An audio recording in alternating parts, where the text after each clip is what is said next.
तो कैसे हैं आप सब लोग। उम्मीद करता हूँ बेहतर होंगे। दोस्तों इस क्वेश्चन में हमको गिवन है if 3 coins are tossed simultaneously then the probability of getting at least 2 head. तो 3 कॉइन को यहाँ पे हम टॉस कर रहे हैं और एटलीस्ट 2 हेड के लिए हमने प्रोबेबिलिटी फाइंड करनी है। तो सबसे पहले यहाँ पे हम सैम्पल स्पेस फॉर्म कर लेंगे।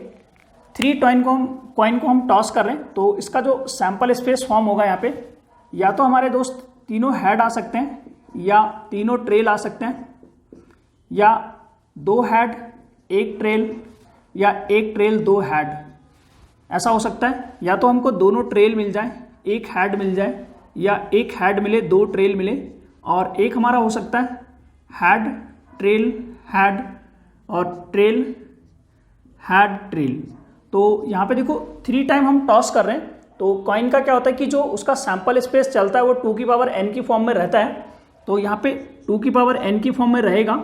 n यहाँ पे नंबर ऑफ टॉस है कि कितने बार हम इसको टॉस कर रहे हैं। तो 3 टाइम टॉस करें तो 2 की पावर 3, यहाँ पे हमारे 8 सैम्पल स्पेस बनेंगे जो यहाँ पे हमको दिख रहा है। 2 ये हो गए, 2 ये 4 6 7 8। तो 8 यहाँ पे हमारे सैम्पल स्पेस फॉर्म हो रहे हैं। अभी इसमें हमने फाइंड करना है एटलीस्ट 2 हेड। तो एट लीस्ट के केस में क्या कर सकते हैं, एट लीस्ट के केस में हम क्या करते हैं दोस्त, एट लीस्ट के केस में हम ज़्यादा से ज़्यादा वालों को भी कैरी करेंगे।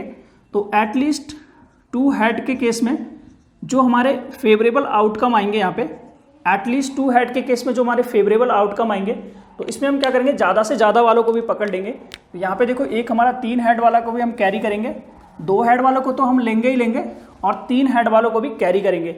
तो यहाँ पे एक हमारा 3 हेड वाला आ रहा है, इसमें 2 हेड आ रहे हैं, इसमें 2 हेड आ रहे हैं और इसमें भी 2 हेड आ रहे हैं। तो टोटल देखो यहाँ पे हमारे जो फेवरेबल आउटकम बन रहे हैं ना, इसको मैं दिखा देता हूँ। यहाँ पे या तो हम तीनों हेड वालों को कैरी कर लेंगे या 2 हेड 1 ट्रेल या 1 ट्रेल 2 हेड या हेड ट्रेल हेड। तो टोटल यहाँ पे हमारे 4 बन रहे हैं। तो अभी जो हम प्रोबेबिलिटी निकालेंगे ना इवेंट की, तो क्या होगा, जो हमारे फेवरेबल आउटकम है, जो 4 यहाँ पे हमारे बन रहे फेवरेबल आउटकम है और टोटल नंबर ऑफ आउटकम यहाँ पे जो हमारे है ना 8। तो जो प्रोबेबिलिटी हमारी निकलेगी यहाँ पे 1/2 निकलेगी। तो यहाँ पे जो हमारी प्रोबेबिलिटी निकलेगी वो 1/2 निकल रही है। तो यहाँ पे जो ऑप्शन सी है ना दोस्त, ये हमारा करेक्ट होगा। Option C is the correct answer. Next question है फ्रेंड्स, यहाँ पे हमको गिवन है a single throw of a die the probability of getting of 3। तो 3 लाने के लिए क्या प्रोबेबिलिटी होगी। यहाँ पे हम एक सिंगल डाई को थ्रो कर रहे हैं। तो सिंगल डाई को जब हम थ्रो करते हैं, जो हमारा सैंपल स्पेस फॉर्म होता है 1 2 3 4 5 और 6, ये हमारा सैंपल स्पेस फॉर्म हो गया। यहाँ पे देखो 3 लाने के लिए क्या प्रोबेबिलिटी होगी हमारी। ये तो हमारा सैंपल स्पेस फॉर्म हो गया। जो डाई रहती है उसमें हमारा जो सैंपल स्पेस होता है वो 6 की पावर n की फॉर्म में चलता है। तो एक बार थ्रो कर रहे हैं तो इसको 6 की पावर 1, यहाँ पे जो हमारे सैंपल स्पेस बन रहे हैं 6 बन रहे हैं। और अभी 3 लाने के लिए हमारे क्या फेवरेबल आउटकम होंगे, तो 3 लाने के लिए जो हमारे फेवरेबल आउटकम होंगे वो यहाँ पे हमारे आएंगे। देखो 3 इसमें सिर्फ एक ही एलिमेंट हमको मिल रहा है तो इसको हम बोलेंगे कि ये हमारा 1 होगा, ना कि इसको हम 3 लेके चलेंगे, क्योंकि यहाँ पे हम नंबर ऑफ एलिमेंट काउंट करेंगे, ना कि हम इसकी डिजिट से मतलब रखेंगे। तो जो हमारे फेवरेबल आउटकम होंगे वो यहाँ पे हमको मिल रहे हैं 1। इसकी जो प्रोबेबिलिटी होगी ना 3 लाने के लिए हमारी क्या प्रोबेबिलिटी होगी, ये आ जाएगी 1/6। तो किसी भी नंबर की अगर हम प्रोबेबिलिटी निकालें इसमें से 1 लाने की क्या प्रोबेबिलिटी होगी 1/6, 2 लाने की प्रोबेबिलिटी भी 1/6 होगी, 3 लाने की भी 1/6, 4 लाने की भी 1/6। क्योंकि यहाँ पे हमारा जो नंबर आ रहा है वो उसको हम एक एलिमेंट काउंट करके चलेंगे और यहाँ पे टोटल नंबर ऑफ जो हमारे आउटकम्स हैं, जो हमारे टोटल नंबर्स ऑफ आउटकम्स हैं वो 6 हैं और जो फेवरेबल आउटकम है वो हर एक एलिमेंट के लिए 1 होंगे। तो यहाँ पे जो प्रोबेबिलिटी होगी वो 1/6 आ जाएगी। तो यहाँ पे जो ऑप्शन सी है ना दोस्त, ये हमारा करेक्ट हो जाएगा। Option C is the correct answer. तो आई होप दोस्त धीरे धीरे चीज़ें आपको पकड़ में आ रही होंगी। तो अगर आपको मेरी वीडियो पसंद आए तो प्लीज़ वीडियो को लाइक और चैनल को सब्सक्राइब जरूर हिट कर दें। तो अभी नेक्स्ट क्वेश्चन है फ्रेंड्स, यहाँ पे हमको गिवन है a number is selected at random from the numbers 3 5 5 7 7 7 9 9 9 9। तो ये हमको दे रखा है और इसमें हमने प्रोबेबिलिटी फाइंड करनी है कि that the selected number is 3। तो 3 लाने के लिए क्या प्रोबेबिलिटी होगी।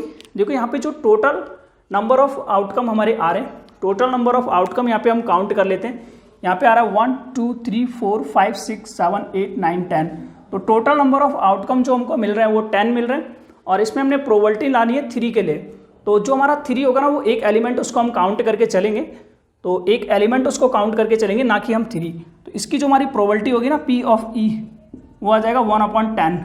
तो यहाँ पे जो हमारा ऑप्शन ए है ना, ये करेक्ट होगा। Option A is the correct answer. Next question में यहाँ पे हमको गिवन है the probability that a non leap year has 53 Sunday. तो नॉन लीप ईयर में अगर हमारे 53 संडे होते हैं तो उसके लिए क्या प्रोबेबिलिटी होगी, वो हमने फाइंड करनी है। देखो यहाँ पे जो हमारा नॉन लीप ईयर होता है ना, नॉन लीप ईयर, इसमें हमारे होते हैं 365 डेज और इसमें हमारे 52 वीक होंगे, तो इसमें 52 संडे आएंगे और एक हमारा बचता है ऑड डे। एक हमारा ऑड डे बचता है यहाँ से, क्योंकि जब आप 52 × 7 करते हो तो 364 आता है और 364 में फिर हमारा एक ऑड डे बच जाता है यहाँ पे। अब ये जो ऑड डे आ रहा है, इसी ऑड डे को हमारा काउंट होना है। कहने का मतलब इसी ऑड डे को, जो हमारा संडे वाला दिन है ना, वो पढ़ना है। तो इस ऑड डे को हमारा संडे आएगा, इसके लिए क्या प्रोबेबिलिटी होगी। देखो ये जो एक दिन आ रहा है, वन ऑड डे जो हमको मिल रहा है ना, ये 7 डेज में से कभी भी आ सकता है। जो हमारे वीक के 7 डेज होते हैं उसमें से हमको कभी भी मिल सकता है ये ऑड डे। तो इसको संडे लाने के लिए जो हमारे फेवरेबल आउटकम होंगे वो 1 हो जाएंगे, क्योंकि एक ऑड डे मिल रहा है हमको। और संडे जो है हमारा 7 डेज होते हैं वीक में, तो उसमें कभी भी पड़ सकता है। तो जो डेज होंगे हमारे वो यहाँ पे क्या होंगे, 7। जो हमारे टोटल, जो हमारा सैंपल स्पेस होगा, जो टोटल आउटकम्स होंगे वो हमारे 7 होंगे। और जो एक दिन बच रहा है ऑड डे, वो हमारा किसी एक दिन पड़ेगा, तो हमारा वो फेवरेबल आउटकम होगा 1। तो यहाँ से जो प्रोबेबिलिटी हमको मिलेगी ना दोस्त, वो मिलेगी 1/7। तो अभी जो ऑप्शन डी है ना, ये वाला, ये हमारा करेक्ट होगा। Option D is the correct answer. तो आई होप दोस्त आपको क्वेश्चन समझ में आ गए होंगे। तो मिलते हैं दोस्त नेक्स्ट क्वेश्चन में।